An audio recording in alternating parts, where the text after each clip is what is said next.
আসসালামু আলাইকুম ভিউয়ার্স, আশা করি সবাই ভালো আছেন। আজকে আপনাদের সাথে চলে আসলাম আরেকটা ল্যাপটপ নিয়ে কথা বলার জন্য, যেটা হচ্ছে বাজেটের মধ্যে আমি বলবো one of the best laptop. Basically যারা হচ্ছে 1 লাখ টাকা বাজেটের মধ্যে একটা ভালো ল্যাপটপ চাচ্ছিলেন সাথে একটা ভালো জিপিইউ দিয়ে, তাদের জন্য। এবং এই ল্যাপটপটা দিয়ে হচ্ছে আপনারা ফটোশপ, ইলাস্ট্রেটর থেকে শুরু করে আরও ভারী ভারী লেভেলের যে ধরনের কাজ থাকে, লাইক হচ্ছে 3D রেন্ডারিং বা আপনাদের অটোক্যাড বা হচ্ছে সফটওয়্যার ডেভেলপিংয়ে যদি আরও ভারী কোনো লেভেলের কাজ আপনাদের থেকে থাকে, সেই কাজগুলো করার জন্য।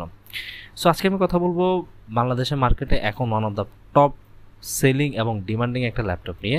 সো পুরো ভিডিওটাতে অবশ্যই আমার সাথে থাকবেন, আর এই চ্যানেলটা যদি সাবস্ক্রাইব না করে থাকেন অবশ্যই সাবস্ক্রাইব করে নেবেন। সো চলুন কথা না বাড়িয়ে শুরু করা যাক ভিডিওটা।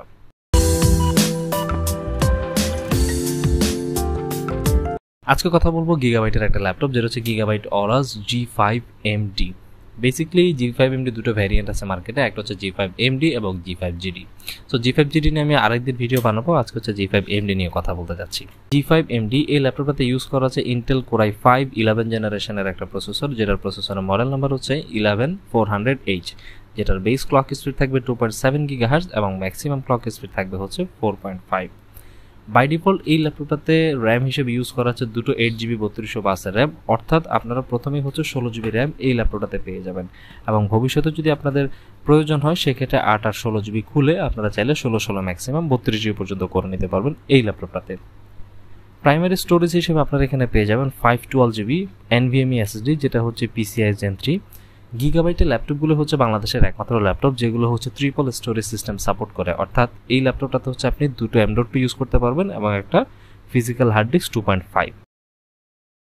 গ্রাফিক্স কার্ড নিয়ে যদি কথা বলতে হয়, এই ল্যাপটপগুলোতে ইউজ করা আছে RTX 3050 সিরিজের জিপিইউ, এবং G5MD যে ল্যাপটপটা নিয়ে আমি কথা বলছি এটাতে ইউজ করা আছে RTX 3050Ti, যেটার মেমোরি হচ্ছে 4GB এবং হচ্ছে DDR6। এটা বুস্ট ক্লক স্পিড সাপোর্ট করবে আপ টু 1500 মেগাহার্জ, এবং যেটা হচ্ছে 75 ওয়াটে ম্যাক্সকিউ টেকনোলজি সাপোর্ট করবে, এবং হচ্ছে এটাতে ডাইনামিক বুস্ট 2.0 দেওয়া আছে এবং রিসাইজেবল বার, সেই সাথে হচ্ছে অপটিমাস টেকনোলজি এই জিপিইউটাতে ইউজ করা আছে। ডিসপ্লে হিসেবে আপনারা এখানে পেয়ে যাবেন 15.6 ইঞ্চ থিন বেজেলের একটা ডিসপ্লে, যেটা রেজুলেশন হচ্ছে 1920x1080 পিক্সেল, এবং এটা হচ্ছে IPS লেভেলের একটা ডিসপ্লে যেটাতে অ্যান্টি গ্লেয়ার দেওয়া আছে, এবং এটার রিফ্রেশ রেটটা হচ্ছে 144 হার্জ। এই ল্যাপটপটাতে 150 ওয়াটের একটা অ্যাডাপ্টার দেওয়া থাকবে আপনাদের ইউজের জন্য, সেই সাথে হচ্ছে ব্যাটারি হিসেবে থাকছে 48.96 ওয়াট আওয়ারের একটা ব্যাটারি। এবং একটা জিনিস বলে দিই, গিগাবাইটের এই ল্যাপটপগুলো ব্যাটারিটা হচ্ছে ডিটাচেবল, অর্থাৎ আপনি চাইলে ব্যাটারিটা খুলে নিতে পারবেন, এবং এটা ফিক্সড অর্থাৎ ইন্টারনাল ব্যাটারি, এটা একটা এক্সটার্নাল ব্যাটারি এখানে ইউজ করেছে। অপারেটিং সিস্টেম হিসেবে উইন্ডোজ 10 দেওয়া থাকবে বাই ডিফল্ট এখানে, সেই সাথে হচ্ছে এটা ফুল সাইজ ব্যাকলিট RGB কিবোর্ড, এবং এটাতে হচ্ছে ব্লুটুথ 5.2 এবং ওয়াইফাই 6 দেওয়া আছে। পোর্টস অ্যান্ড কানেক্টর নিয়ে যদি কথা বলতে হয়, এখানে USB 2.0 দেওয়া আছে, সেই সাথে হচ্ছে USB 3.2, সেই সাথে হচ্ছে HDMI মিনি ডিপি পোর্ট পেয়ে যাবেন আপনারা, অডিও কম্বো জ্যাক পেয়ে যাচ্ছেন, মাইক্রোফোন, SD কার্ড রিডার এবং DC জ্যাক ইন আপনারা পেয়ে যাচ্ছেন। এবং এটা যে ল্যান্ড পোর্টটা আছে এটা হচ্ছে RJ45 সাপোর্টেড।